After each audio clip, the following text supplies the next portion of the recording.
That cove you see in there with the sand and the steep ledge, Yeah. we can go by it a lot. We can swing around and go by it. That's the canyon right there where they found the early Indian points that date back to prehistoric in 6,000 years BC. That's the one where we walked up and in, and there were the lines of ash Yes. down in the erosion areas. You know, the lake takes on a whole new perspective as with our habitation when the water comes up, because areas that we showed you last year along near the petroglyph area are 20 feet underwater. The people I've been coaching for water skiing this summer have skied that I talk about the back bay when you were here last time.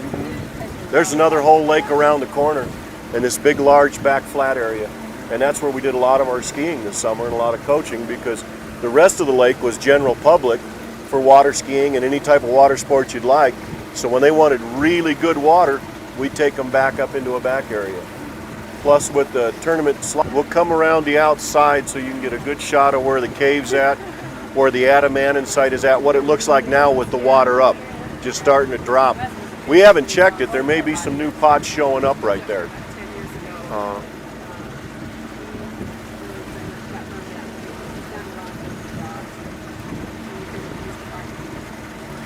Last year we did roughly 18,000 visitors, you know, during our what we call a year-long season. This year we've done 57,000. And a lot of them, we get a lot of people driving and said, I saw it on the Shepherd's Channel. I'm here, where is it? What do you got? Oh, okay. It was kind of surprising for us, the response we got from your videos. We have quite an audience that really enjoys what you have here, you know, history of our country, ancient, near ancient. There are a lot of people that still care. Yeah, even when we didn't catch it, a lot of times I'd catch it on the satellite. Within 2 to 3 hours after it aired, we'd get the messages, the phone would start ringing, you know, and we'd send them out the information on what we had to offer, the campsites, when the tours were, what the weather temperature was.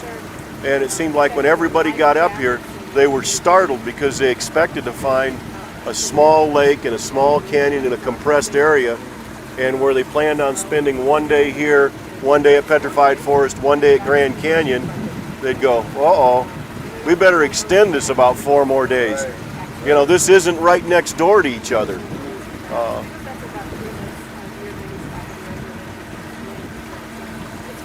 Hopefully we'll be getting in our trail system around the lake that we talked about when you were here last. It's become closer to reality. Got my funding up, and hopefully within the next 2 years we'll start construction. It's hard to get across to some, you know, hardline law enforcement, hardline administrators, that if I educate them now, when they get to be teenagers, I don't have the problems in the park that we've had in the past.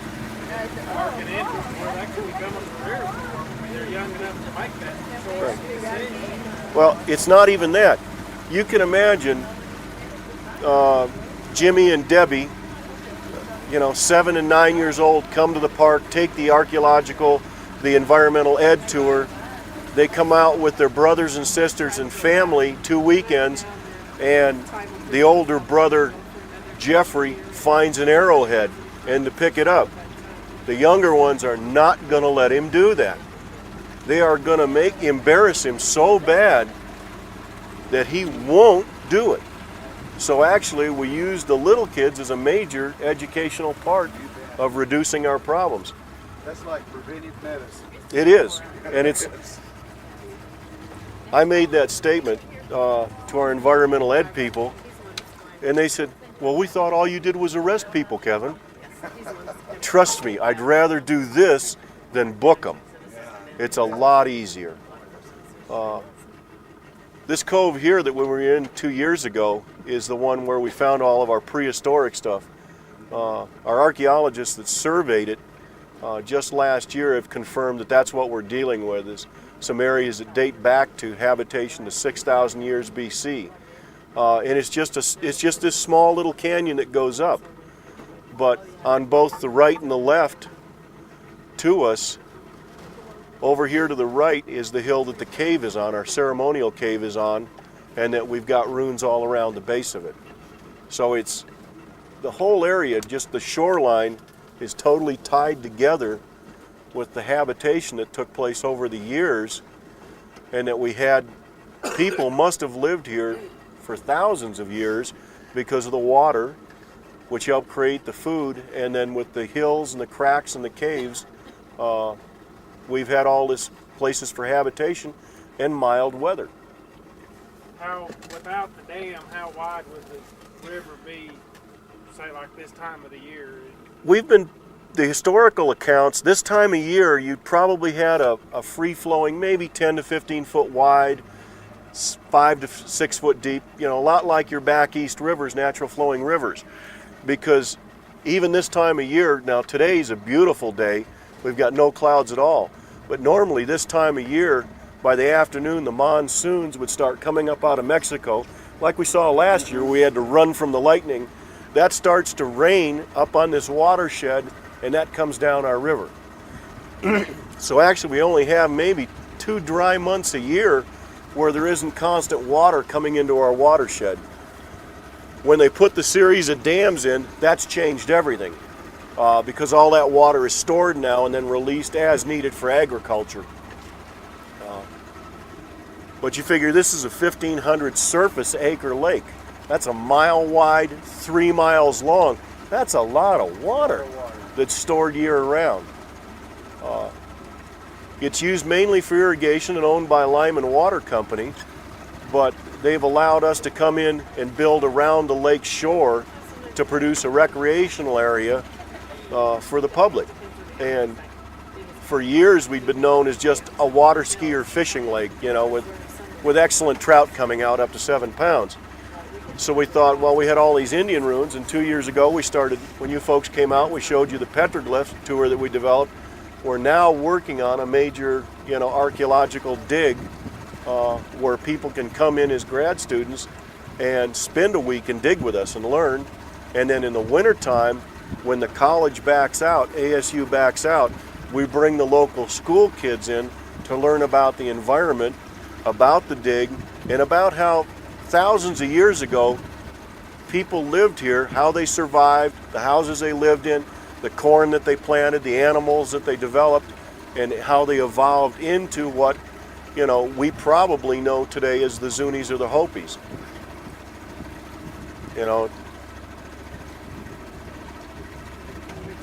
Mike, you got a bird on that point rock there. I guess. Yeah, that's a heron.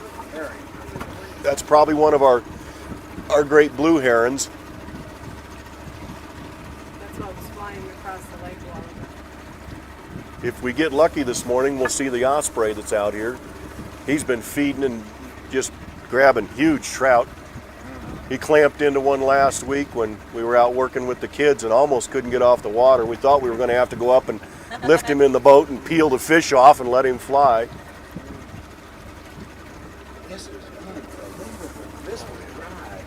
Yeah, when you were here a year ago, this whole area we're filming now was stone dry. We were walking through this. You could barely get a boat over the far edge. And now the lake wraps all the way up and around the corner. If you'd like to, we can take a ride up, maybe catch some of the ospreys. We've got a lot of ducks.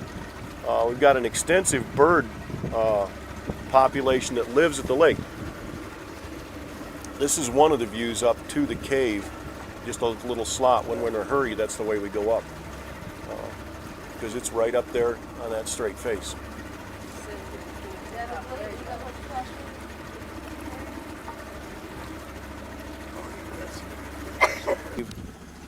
See the flat rock edge right there in the slot? That's where the actual cave entrance is at. This is one of the views up from where the ceremonial cave that we brought you to a year ago. This whole mound that you're looking at is all complete Indian ruins, sites. Every terrace and every little nook and cranny was used as habitation at one time.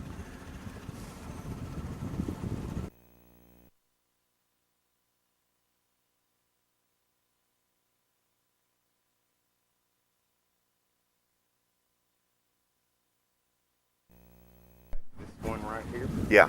Well, no, the upper one. Go up. Up. Up near the top. See that kind of Lighter. jaggedy dark Yeah, spot? right. Okay, that's your upper opening. That dark slice just looks like a series of steps or terraces. In the shadows right there is the actual opening to our ceremonial cave. We still have burials down in there. There's a lot of artifacts. It's not open at this point to the public because since it is a burial area, it is a religious site for our Zuni and Indian friends that are our neighbors.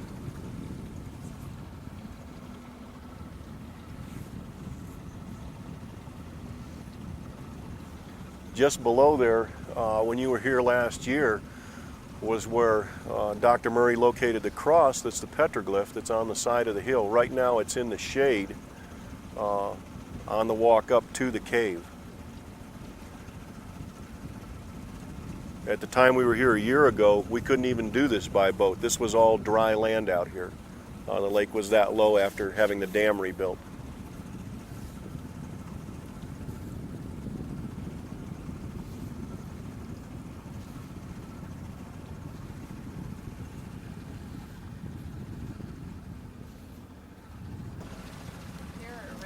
Yeah, we're going to nose in right over. In fact, you can see the coyote or fox. Yeah. Diane, you've got a coyote or fox running above the adamantine. There's a coyote or a fox running above the adamantine right over here. I just caught an edge of him. See him right there? Yes. That's one of our local wildlife habitat is the coyotes that run along the shoreline. I don't know whether you've got him in view or not. There's so few people. Yeah. Well, there's so few people up here, they're not really afraid of the public. And with the water, they've got all the food they'd ever need to, to maintain survival. Yep. He's down on the flat now. You see? Yeah, I got him. That's real unusual this time of day, this late in the day, that we'd even see one out in the open. Right up in here, right next to these salt cedars and right up and in, you'll just see some vertical stacked rocks. This is a site referred to as the adamantine site, which is like, we've been told by the Petrified Forest and the archaeologists there that it's one of three. We haven't even had a chance to check it since the water came down. What does that mean? It's a period of time that dates from like 500 AD to 700 AD, and it's a distinctive pottery style that's more of an anvil hammer. It's not very decorative. It's strictly just a colored pottery style. The only reason that we pointed out is the fact that Petrified Forest told us that they had one, there was one other in the state, and none of them had burials. This one here has burials in it. We found a child skeleton and an adult so far. So we keep a pretty close eye on it. If you could swing the boat this way, Diane, if you can. Where we're going to be going today is from this point here, we're going to swing around, if you can do it. Right across the lake is where we're going to be taking a look at today. This is what we've known as Rattlesnake Point. This little peninsula right out here, in relationship to our ceremonial cave, is actually less than 200 to 300 yards across the lake. You have to remember, back at the time when this was in habitation with Indian ruins, that there wasn't a lake here. There was just a small river, and this whole valley was possibly developed in corn, irrigated corn land, because our Indians of this time, the Anasazis, had in a later period had developed irrigation and agricultural farming to the point that they had full crops out here of corn, not as we know of corn in the cob. The small cobs were only 2 to 3 inches long. When we talk about having, going into Taco Bell and buying a tortilla, that was probably 50 of those little corn cobs trying to get a meal out of, ground in the matatis. Because we think of corn on a 8, 10-inch corn, 12-inch corn cob. These people's corn cobs were only 2 to 3 inches long at the time, but it was a very drought-resistant corn, that from what we understand, some of the Indian nations have been able to take some of the old seeds out of these rune sites, replant them, get them to grow after all these hundreds of years, and that's what we know as the blue corn now. When you see blue corn chips, that was the original drought corn, and if I'm not right, that was taken out of one of the Pueblo sites up around Chaco Canyon. This area they're looking at now, this whole rock fall along this bank is actually what's left over from the original buildings and multiple story buildings. All these flat rocks were part of Pueblo walls at one time. Yeah, the stacks are what our archaeologists put in, but you can see the flat wall even in the grass up there. Because we have to remember that years back, this was all not underwater. Probably the little Colorado River ran close to here because this ledge this real hard flat ledge that you're seeing from the water side, when we were here a year ago, this is where we showed you the metates where they actually sat ground corn, sharpened stones. So we're fairly sure the little Colorado River ran in close because they'd walk down from the Pueblo with their corn and sit there and grind it. You know, when we first brought the archaeologists out here, we weren't even sure that all this rock was part of Pueblo. Neither were they until they started digging in and realized how the walls were set up. And they're set up in such a fashion that these would have imploded out, actually fallen out into the lake due to the wave action. This summer, when the water was dropping, all new types of artifacts started to show up again. You can come in a little closer, Diane, because I can actually step out here and wet these metates so they show up a little better.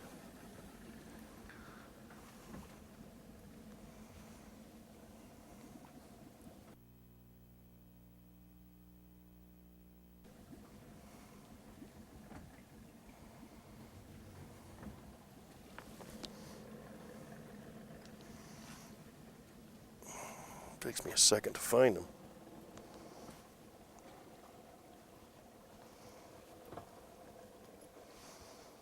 These small pockets in the stone, a lot of them were made by tool grindings.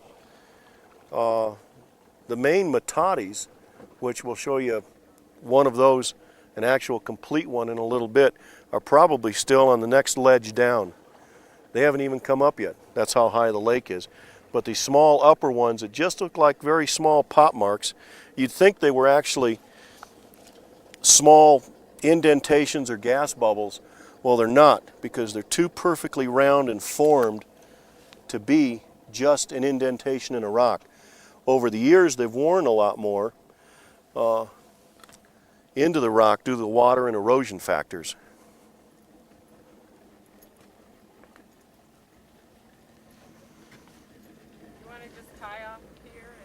Yeah, we can tie off here and go up from here if you'd like to. No, this is a good spot because it's fairly deep. Just get some rocks.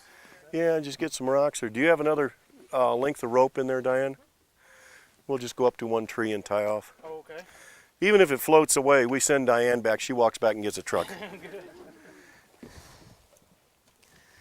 This is Rattlesnake Room Pueblo that we're in and on. It's been a joint project between Arizona State Parks, the college at ASU, and the St. John's St. John's Economic Development Corporation. One of the things we've been striving for here is not just to have just an archaeological site. We've been working to work with the young children in school through an environmental education grant to try to teach them about how these folks lived, the way they had to live, the types of food that they ate, and their interrelationship with the environment, which is what we're talking about now today. Each of us has an interrelationship with the environment, and these kids have to understand that even thousands of years ago, it was important for these people to be very careful with their environment to bring their livelihood. The pottery shards that you see in the bottom of the Pueblo were found in almost the sites where we've got them laid out. The Pueblo evidently burned during a catastrophic incident, which burned the whole Pueblo and it imploded. All the walls fell in and the roof fell in on it, which preserved all these pieces. They don't come out in one piece. You've got each one of the pots, you can see where we've glued them back together little by little to try to form the whole pot. Because as the roof fell in and the dirt came in on top of it, over hundreds of years it compressed down and broke the pots. What's really interesting about this room in itself is the fact that it has almost like a flagstone floor, where the Indians that lived here took enough time to actually lay flagstone in so they wouldn't have a dirt floor in their housing. They'd have a hard rock floor, like we think of as a hardwood floor or carpeting. We also have a totally intact firebox, which is their hearth, their stove, their barbecue grill, whatever you want to call it. This is where they heated and cooked at quite a bit during the period of time when they were here. The walls here are all made out of adobe, and they're chinked and they're flat rocks. Before we ever got a chance to get down to this point, our archaeologist had to remove the large amount of rocks that you see in 1 meter squares. They pile them in 1 meter squares to get an idea of the volume of rock that was here, which tells them how tall the walls were on the Pueblo itself. When we take a look at these wall sections in here, in areas like this, when the people were still here, these wall sections were approximately 2 foot higher and then covered over with large roof beams. That was covered over with a woven matting and then mud on top of that to give them their roof of their house. Most of the entrances were through the roof, down and in.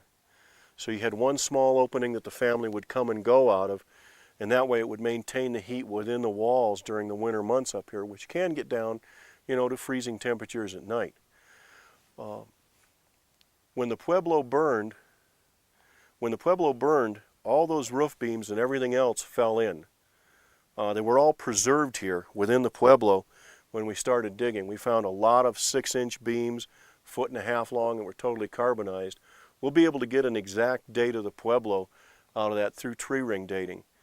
The reason you see 2 different levels of dirt within this Pueblo itself is that the school that was here this year that worked for 2 months, this is all they could excavate in that period, very carefully coming down with small trowels, brushes and stuff to make sure they didn't miss any artifacts, any information, made sure everything was designated. So we've only excavated half of this room. And this is like a one-family dwelling. Across the top of the Pueblo here, you have approximately 12 rooms end to end that go from one side of the Pueblo to the other. One of the things we found on the pottery shards here at the park is we've got our standard Anasazi polychrome colors, which gives you a date and a time of Pueblo 1, 2, 3, or 4. One of the unusual things they found with our pottery shards is some of the shards are showing up with a green color besides the red and the black and the white. That green is known as Zuni green and is found 70 miles overland in Zuni and in their pottery today. We have found shards down in this room that have Zuni green in it. It indicates that during the year 1200, 1300, 1400 AD, they had Zuni green here, had somehow come up with it, made it, or traded for it. Hopefully our archaeologists will be able to tie that all together and tell us exactly what's going on during those time dates. We have approximately 100 to 150 rooms on this site. And when we talk about being 12 rooms wide, long, it's also 8 rooms wide, and we're not sure whether it's 1 or 2 story yet. There's still controversy over that, because it seems like when they dig down below the floor, they find more ash level. We know that the surrounding area, all around this Pueblo and in the park dates back to 10,000 years BC. There were people living here, all the way up to what we now know this site is to be roughly around 1400. Well, one of the things we found in the site here was that during this period, Pueblo period, the Indians did cultivate corn, actually had irrigated cornfields. And their way of grinding it is just as we see Diane doing it now. And you literally laid the corn down in the lower piece, which was called a matati, and you can see how it's grooved out from years of work. It takes, I don't know how many years to take 2 pieces of stone and literally grind a smooth bowl into it, where you could take the smaller piece, which they used as the grinding stone, known as the mono, and grind the corn into a dust and a powder, which we would call flour in our day and age. And this was their basic life subsistence, was this corn. That's why in all of your Indian legends, all of your Indian religions in this area of the country, your Hopi and your Zuni, corn is a very prime thing in their religion, because this was their staple. You know, like we think of our wheat flour and our beef today, for these people, this was life and death, and how they raised it, how they ground it, what they used it in their products. But you can imagine the toll it took on you after grinding the corn down into a real fine powder, the amount of grit and the amount of rock you would have in there, and then you would ingest that through your teeth. That's one of the ways that they can tell whether the people, you know, what they lived on and some of the parts they had. When they do have to look at burials and skeletons, they can tell by the teeth on the people on what type of existence. That's why at 30 years old, these people were very old people. They had a hard life. Because as we think of corn on the cob, when we buy it out of the store and enjoy it today, you know, and it'll be a cob maybe a foot long, these people, corn on the cob, were only 3 inches. You can imagine how many of those corn cobs it took to make a meal when you're grinding that amount of corn. People living within a 1 mile square zone, as we're talking about here, from 6,000 years BC all the way up to 1400 AD. Do you know how many generations of families that is that had to be fed, had to be sheltered, had to be taken care of off of the land that we see now, right off of here? Now we know they did trade with the other Indians up and down the Little Colorado. In fact, undoubtedly, our Pueblo here, if we talk about relationships and family relationships, I wouldn't be a bit surprised if these people here had family members who were also at the Raven site, who were also at Casa Malapais, and also in the other direction all the way up to the Pueblos and Petrified Forest. Because we're not talking about that much distance. Even today's period, my Zuni neighbors, which are 70 miles to the northeast of us here at the park, they still come overland every year on part of their religious ceremonies and end up here at the park. And they hike overland for a period of time from Zuni to St. John's. It's a known Indian trail, marked national trail, that they come over, religious trail, and they end up here at the park, and then they're trucked back to Zuni. So even in our modern period today, they're still doing their same traveling as part of their religious ceremonies. So it's, when we think of 70 miles, you know, we think of an hour, 2 hours of car time. These people are talking 2 or 3 days, and that was a standard journey for them, the same way as it was for our pioneers that were out here. You know, we think we're the new people here. We're the one that civilized this country. These people have been here since 6,000 years BC, and they're probably still here today. Their ancestors or relations are still here. When we're doing the removal of the dirt out of the Pueblo sites, every bit of dirt that comes out of there is then brought up here to the sifter and sifted through so that we can look for any type of artifacts. We look for pollen.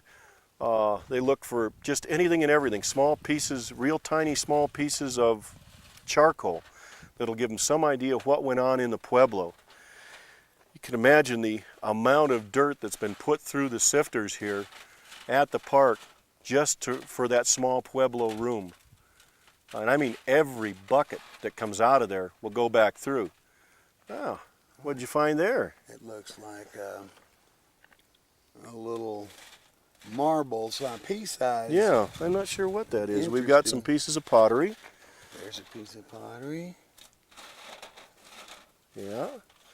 Beautiful pieces of pottery. Yeah, and that's here. that's some of our St. John's polychrome. Right. That's very, very common around the park. And a lot of what we're finding at the sites Each one of these little pieces that are found are later on then numbered, cataloged, and then like a giant jigsaw puzzle in Corn cob, isn't it? No.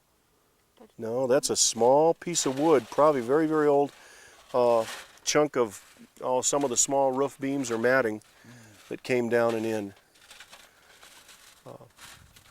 But each one of these pieces will later on try to be constructed into what the original bowl or pot was. So you can imagine how many thousands of pieces these shards can get in and the work that it takes to glue it back together.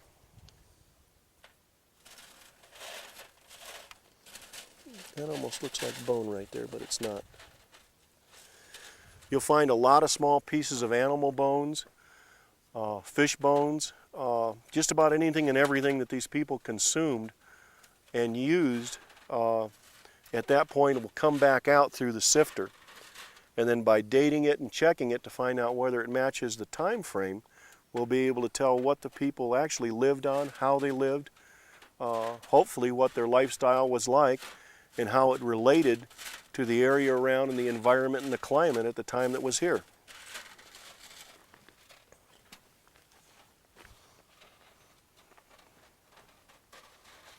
Well, we certainly found two beautiful pieces of pottery in there.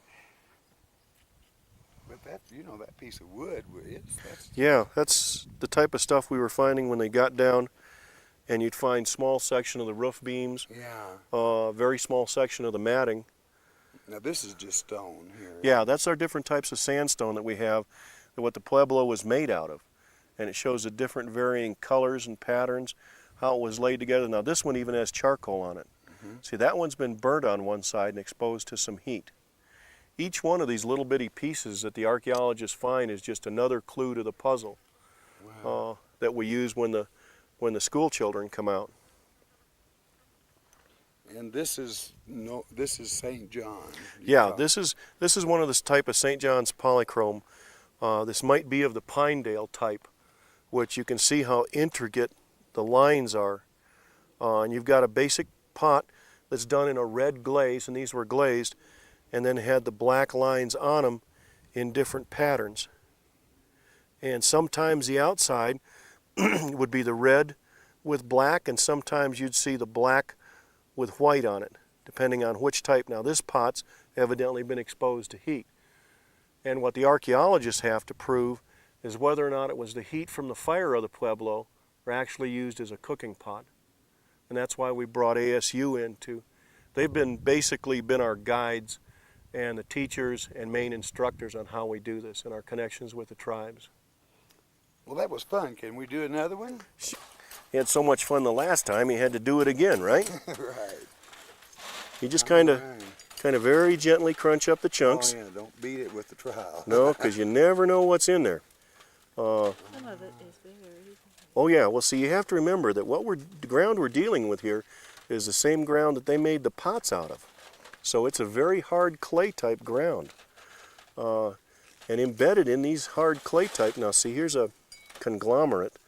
You got an odd rock, and you just kind of have to work your way down, and then when we get down close and get it, then just take it and shift it back and forth a little bit so we can get some of the dirt out of it and see what starts to show up. But this summer we had approximately 20 to 40 grad students working out here doing just what we're seeing now. Plus, in the past couple weeks, we've had over 500 school kids come out and help us do this. So they'd understand that when we get them out, when they're out into a public park or out onto a public site, that it's real important that they not pick anything up or disturb it. Because each one of these little tiny pieces of information that'll come out of here is another clue to how these people lived, worked, and survived in the environment. Now here's a real tiny piece of charcoal. Yeah, this what looks like just, yeah, Out of there. right. Now see, these little tiny pieces of charcoal, the real tiny round ones are actually the corn kernels that burned. And then some of the other black ones could be wood, off the wood beams. It could have been out of the fires. Let's go ahead and give it a real good shake and try to get some of our dirt out and see what we've got here.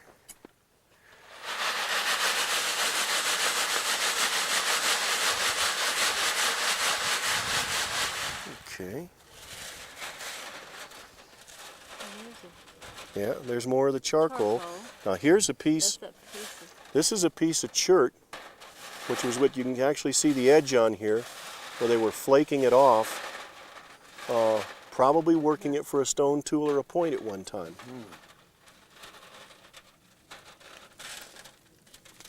More charcoal. Yeah. Lots of charcoal.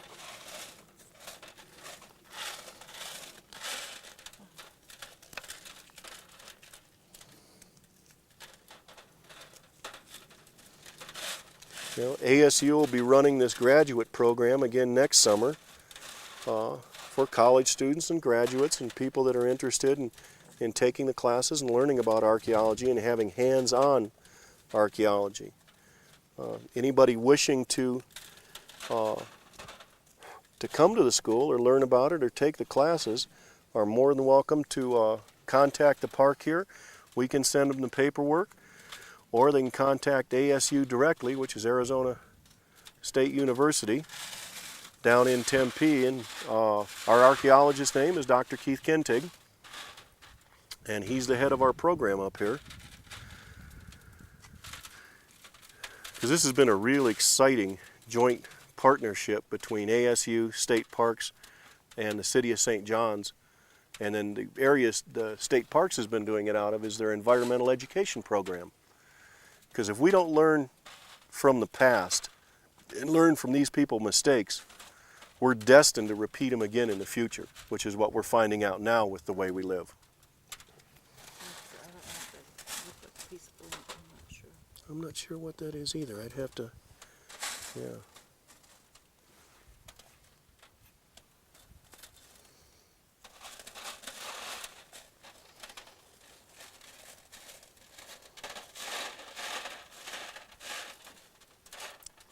Charcoal.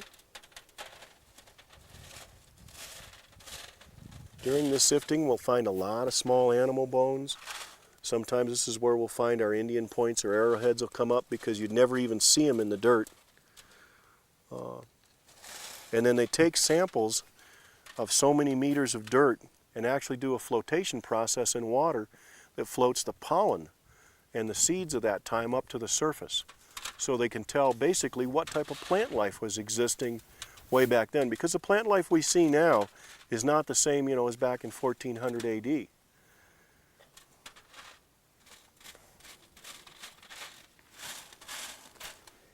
And that looks like something they might have been using for a tool that Yeah, broke. because see, it's too round. It's too perfect. It's been worn. Yeah, that's definitely been used as something. I'm not good enough to be able to tell you what it is. I wish I was. Hopefully next summer I'll be able to take the classes and learn a little more. It is amazing that just from one bucket full you find out, yes, there was a fire here, there's been cooking, or there was another type of fire here. And yes, there were people here working, making tools. We found already we found quite a few of the different style types of points made out of quartz, obsidian, which is not common in the area. And their craftsmanship, even back during this period, was phenomenal. The points are just almost perfectly like what you'd see, you know, in a history book, or something you'd think that we'd make today with modern tooling. Well, I can certainly see that it would be exciting for someone that is interested in archaeology, interested in history. And did I understand you to say that college students that are looking to further their career in archaeology could even receive credits in one of your programs? Oh yes, definitely. This is ASU is putting on an accredited college class, and you know, it's geared toward archaeologists or environmentalists, but almost anybody that's taking any type of college classes that possibly needs credits for an elective or something like that, I'm quite sure that these would be able to be transferred. They need to contact ASU for that though, because they're the fine-tuning in the school, but it's definitely an accredited class. And then after the season of digging and the work's all done is when the park staff gets together with the local school kids and all of our surrounding communities as far away as White River down on the Apache Reservation, Snowflake, Taylor, Round Valley, St. John's, Springerville, all come bring their kids out, and then we explain what we've done this summer. What we found, what we've learned, actually put them in a hands-on situation to have them demonstrate how we do this.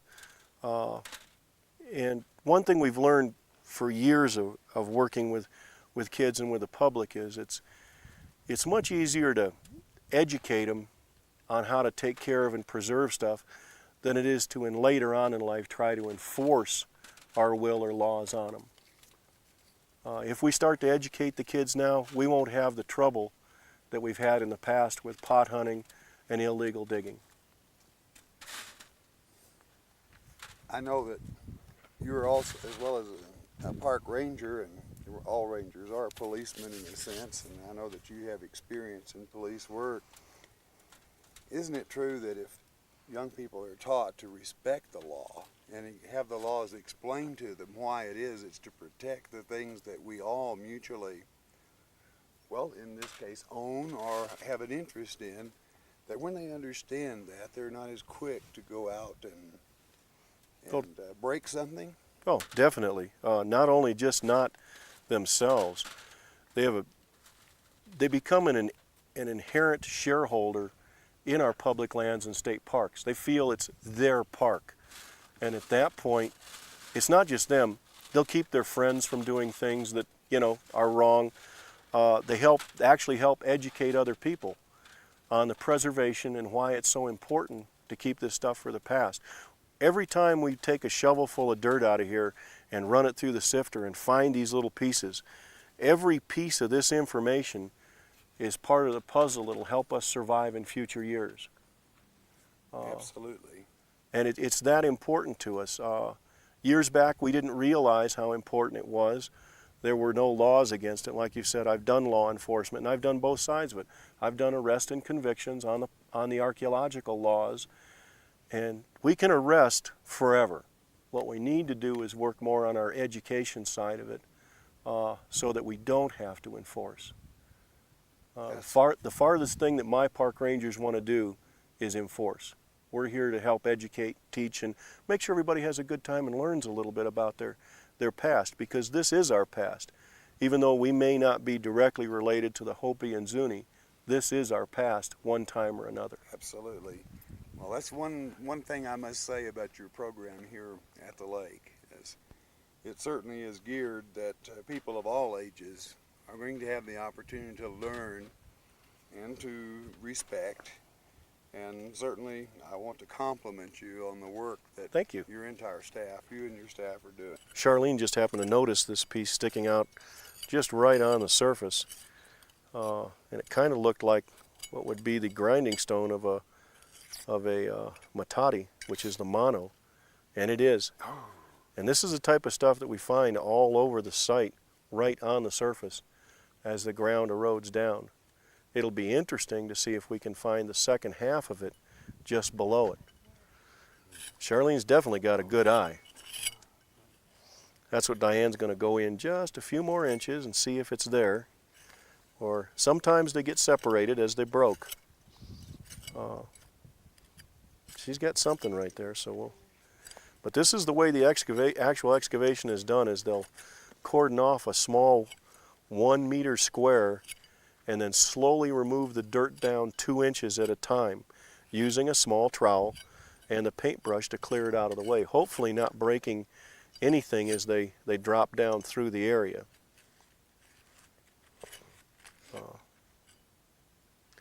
We do, when we find surface stuff right here, we do make some very small surface collections just to make sure that it is safe.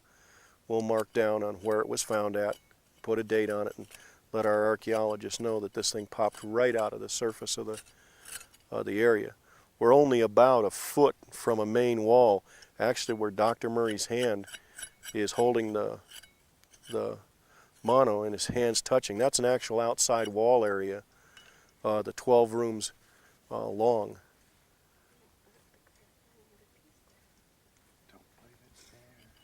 It may not be. You never know. That may be a real good indication that it's part of a mono that broke and Yeah. discarded it. Yeah, it doesn't look like we're going to get lucky today and find the other half. No, that's an upright. That's a wall fall. So Wow, that is fantastic. you know, Charlene gets the amazing. award for good eyes. It's amazing, like even in modern time, we have different screens where we grind corn, you know, for a different Yeah. grade of grind, or fine grind or coarse grind. And it's amazing how they would use this stone that actually is, in a natural sense, is Almost a screen. Yeah, Yeah. that judges the size of the And you notice it's almost hand size, which is what mano means in Spanish, is hand. Okay. You want to put that down here? No, we'll have to take that in with us now. Yeah, that'll need to go back. Anything that we find directly on the surface out here, we have to remove, because since it is a public park, people are allowed out here 24 hours a day. Unfortunately, not all of our people would be conscientious enough to leave it there. So we'll go ahead and mark it on the maps, let our archaeologists know, and then maybe later on in the dig, they'll be able to find the other piece of it and the matati that it fits.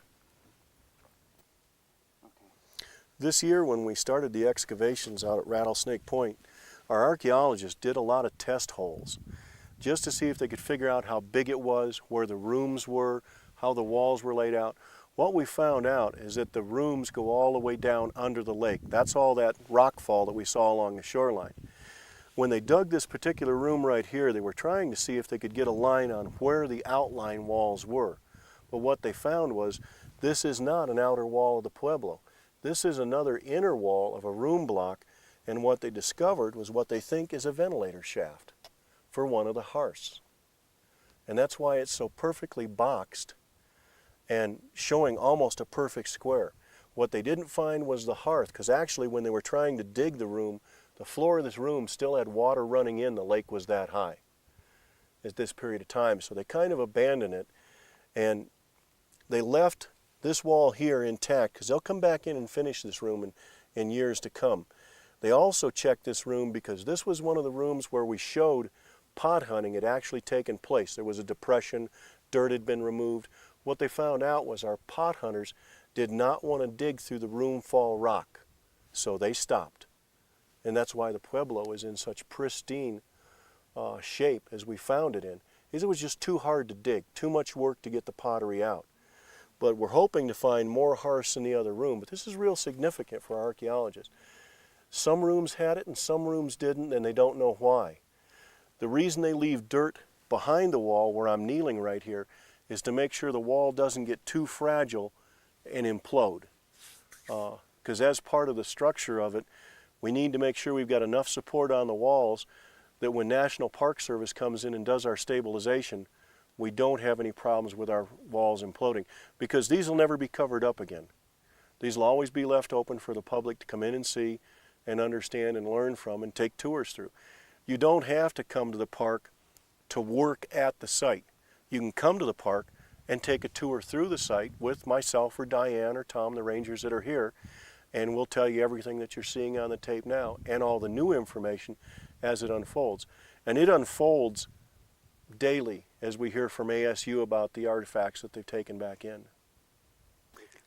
One of the first things our archaeologists had to do when they got on site here on the Pueblo was this spring, the weeds on top of the Pueblo that you're just seeing growing back now were over my head. They had to clear these weeds off using hand tools because they can't bring any mechanized tools up here. And then the second thing they did was start to chase these wall lines, which just look like grooves in the dirt right now, but originally this spring, these were all totally covered over with dirt. Before they could ever put a shovel in the ground, they had to know where the edge of a wall was and try to get some type of mapping of what was here.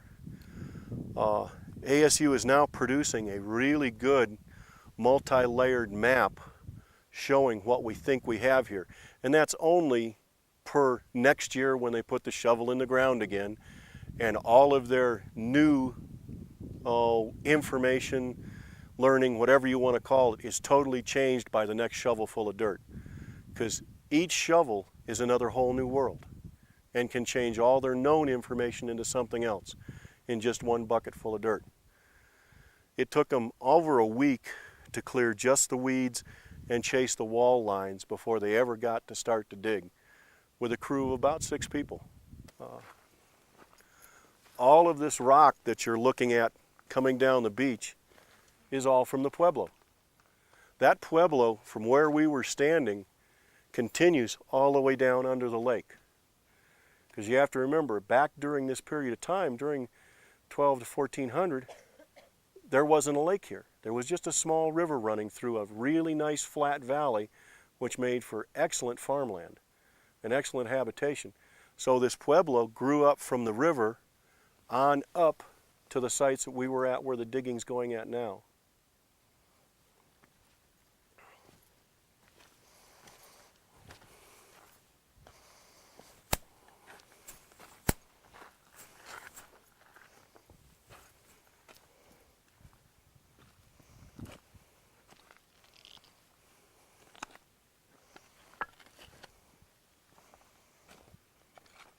I don't know whether you can see it good. If you stand up in here, you can see some of the original walls up in here.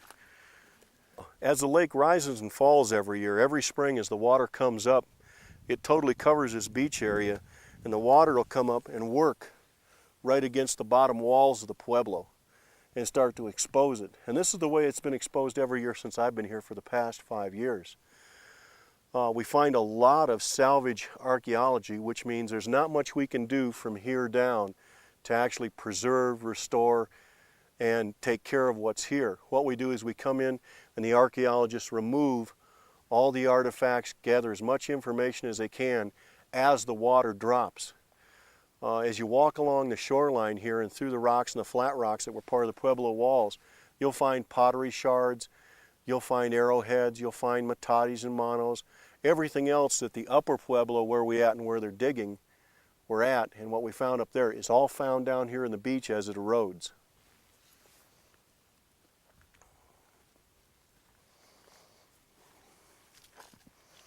This is another one of their piles of rocks, and this was just taken out of this small area right up here where this wall was. They were doing a test hole, and they just came down. There's another wall line right here, which is part of the Pueblo, and they just removed these rocks down and piled it up to try to get an idea how many levels were here during the period when our Indians were here.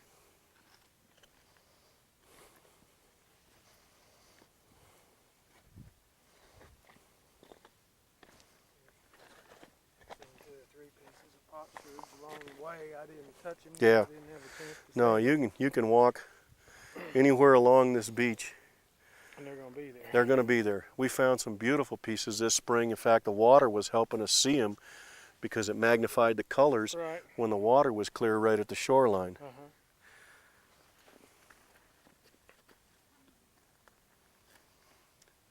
See, the plant life that's here now, these tamaris, what they call tamaris and salt cedars, the bright green ones, they were brought in during the 40s under an irrigation control project. So these aren't native. These bright green things that grow along the water aren't native. First thing we have to do is remove the tops of them and then try to make sure the roots haven't damaged the walls in too much as we work around them. We've been leaving this here because each spring the water rises up over all of this. So all we can basically do along the shoreline is salvage. If we look right along the beach here, down along the ground, I lost that one. We had a couple pieces of pottery that were here right at the edge. Here's a small piece of just plain white that appears. You've got a small piece of what's probably animal bone. You can even see the tooth in it. We spend a lot of our time as park rangers walking along the beach looking for this type of stuff to try to be able to tell our archaeologists where we found it, where it is, what's beginning to appear, because with the water erosion that comes and goes, we've actually had whole pots of this style and color come to the surface, just totally intact because they're completely surrounded by the sand and clay and protected by the water pressure. So once they dry out, they can be gently removed by the archaeologist, and we get a chance to display them up in the office because the patterns are unbelievably artistic. considering we're talking 12 to 1400 AD. It's quite a while ago. What we're actually entering into is the little Colorado River channel here that feeds the lake. All of the water that comes into the Lyman Reservoir is fed out of the mountains above us in Springerville, Greer, Eager, Escadilla, all runs down through those, feeds into the little Colorado River channel, and eventually comes winding down through the valleys and pops out right here. Now on each side of us where the shrubs are at, there may only be about 2 to 3 foot of water, but the channel we're running in now has 8 to 10 foot of water in it right now. Kevin, thank you very much for having us back again. I want again to compliment you and your staff on what you all are doing here. I can say a job well done, and you're continuing it. If you would like, tell us again who may participate. Well, Dr. Murray, I sure appreciate you coming back. We had a great time when you were here the first time, and I'm sure glad you had a chance to come back again. It's been a pleasure. We just love to have you, and we love to have anybody else that'll come. We can have grad students participate in the actual dig, school children book in to come in and work with us under the environmental education grants. The general public can come out here and camp in our state park, and then we bring them out with tours through the site. So it's anybody and everybody that would like to come out and participate in the past, the future. They can get into the archaeological site. They can come in and do the petroglyph tour with us, which is our 14 rocks that we showed last year on your channel. They can come out here and trout fish, water ski, windsurf, just about anything and everything in a small compressed zone with the luxuries of home at a state park. Fantastic. I know a lot of them will take you up on that. Thanks again, Kevin. It's been a pleasure. Don't be a stranger. We won't.